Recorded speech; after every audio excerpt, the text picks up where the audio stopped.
Section 5 of The House of the Trees and Other Poems by Ethelwyn Wetherald. This recording is in the public domain. Section 5. Not at Home. The weariness of idleness, she waited all the day in the parlor of her neighbor. The weariness of labor, a visit she had long meant to pay. But not until the evening did her hostess come in sight. Then the weariness of labor explained unto her neighbor that she lived but a brief hour at night. The Wind of Memory. Red curtains shut the storm from sight. The inner rooms are live with light. The fireside faces all aglow. See not the pale ghost in the snow. The pale ghost at the window pressed, with the wind moaning in her breast. She sees the face she hurt with scorn, the other face where joy, new born, died out at her cheap mockery. The eyes she filled, how bitterly! The head that drooped beneath her jest, the wind is moaning in her breast. Invisible, unfelt, unknown, she lingers trembling. She alone notes tenderly her vacant place, and sees in it her vanished face. She only of this happy nest, the wind is moaning in her breast. Starlike the happy windows glow, framed in with mile on mile of snow, and from their light a thing of death, of grief and memory vanisheth. Her sin not deep, but undressed, and the wind moaning in her breast. Philippa. A generous gentleness that flowed stream-like beside a dusty road gave laborers shade and prisoners sun, and easeful joy to everyone, with liquid melodies for such as worked or wearied overmuch, and ministrations cool and sweet for fevered hands and aching feet. So delicately fair she moved, that stream-like girl of all beloved, along her path no grief nor care, but lulled and lightened unaware. She bore the sky within her breast, and childlike winds her soul caressed, until her spring of life was dried, and with a smile Philippa died. The Student. The student sits within his room, so small and worn and white. His lamp flames out remote and strange through all the hours of night. And all day long within his face, so small and worn and white, his eyes flame out, those lamp-like eyes, so weirdly, strangely bright. Unspoken. My lover comes down the long leafy street through tenderly falling rain. His footsteps near our portal veer, go past, then turn again. Oh, can it be he is knocking below, or here at my door above? So gentle and small it sounds in the hall, so loud in the ear of love. But never a word of love has he said, and never a word crave I. For why should one long for the daylight strong, when the dawn is in the sky? Oh, a dewy rose garden is the house, a garden shut from the sun. The breath of it sweet floats up as my feet float down on my waiting one. But if ever a word of love thinks he, it falls from his heart stillborn. Who bends to the rose does not haste to close his hand around bud and thorn. The beautiful soul that is in him turns his beautiful face agleam. My own soul flies to feast in his eyes where the silent love words teem. Our talk is of books, and of thoughts and moods, of the wild flowers in the rain, and he leans his cheek, when we do not speak, on his chair where my hand had lain. Yet never a word of love does he say, and never a word crave I, for the faint green May would wither away at the quick touch of July. And at last we look our last, and the dim day grows more dim.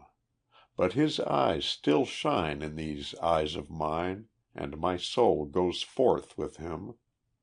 For though not a word of love does he say, still never a word crave I, for the words of earth are of little worth when a song drops out of the sky. Under the King. Love with the deep eyes and soft hair, love with the lily throat and hands, is done to death, and free as air am I of all my king's commands. How shall I celebrate my joy, or dance with feet that once were fleet, in his adorable employ, or laugh with lips that felt his sweet?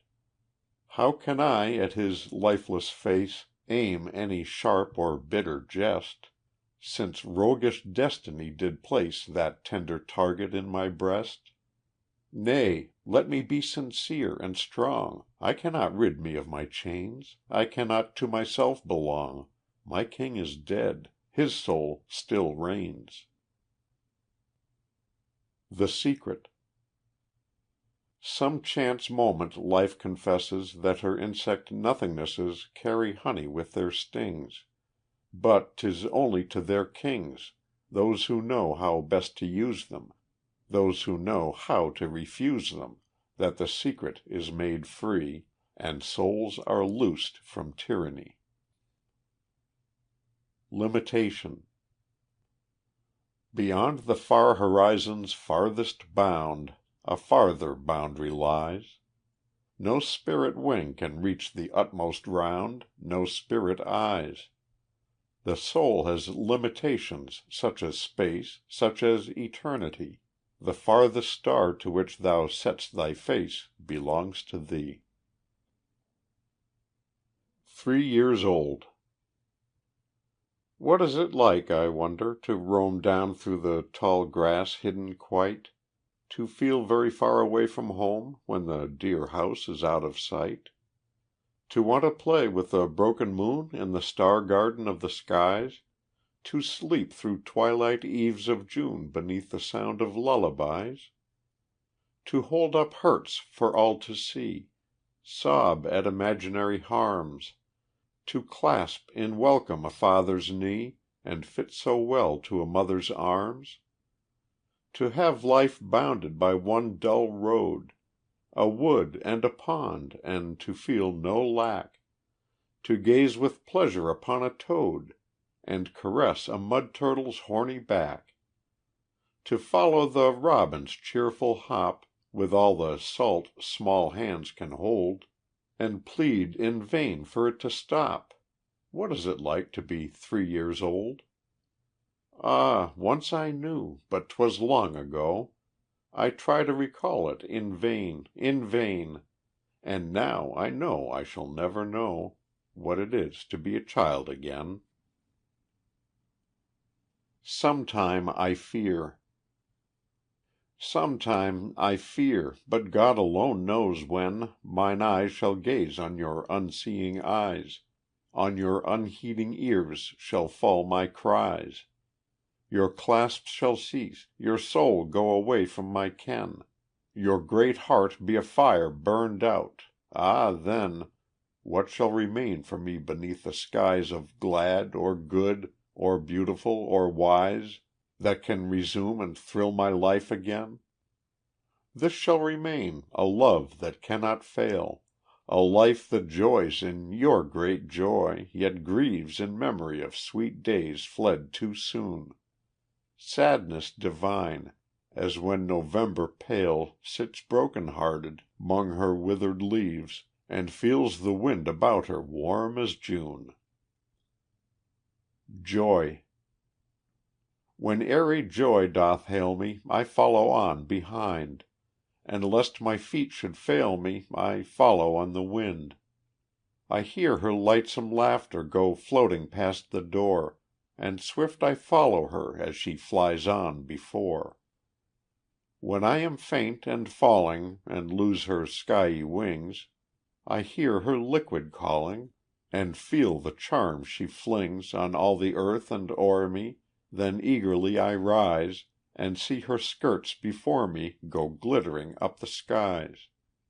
The best of life would daunt me Ungirdled by her grace, And foreign demons haunt me Whene'er she hides her face. Up roughest steeps with laughter My airy joy doth soar, As wind-like I come after, And she flies on before. In the Dark. All in the dark he crossed the border, All in the dark, for the lamp of faith Had never been used, and was not in order, So all in the dark he encountered death. Words. I like those words that carry in their veins The blood of lions. Liberty is one, and justice, and the heart leaps to the sun When the thrilled note of "Courage! Courage!" Rains upon the sorely stricken will. No pains survive when life and light, Twin glories, run from the quick page To some poor soul undone, And beggar by their glow all other gains. How splendidly does morning flood our night! How the word ocean drowns our insect cares, And drives a strong wind through our housed up grief, While honor lifts us to the mountain height, And loyalty the heaviest burden bears As lightly as a tree a crimson leaf. The Wind of Death. The wind of death that softly blows The last warm petal from the rose, The last dry leaf from off the tree, To-night has come to breathe on me. There was a time I learned to hate, As weaker mortals learn to love. The passion held me fixed as fate, Burned in my veins early and late, But now a wind falls from above, The wind of death that silently Enshroudeth friend and enemy. There was a time my soul was thrilled By keen ambition's whip and spur. My master forced me where he willed, And with his power my life was filled. But now the old time pulses stir, How faintly in the wind of death, That bloweth lightly as a breath. And once, but once, at love's dear feet, I yielded strength and life and heart. His look turned bitter into sweet, His smile made all the world complete. The wind blows loves like leaves apart. The wind of death that tenderly Is blowing twixt my love and me.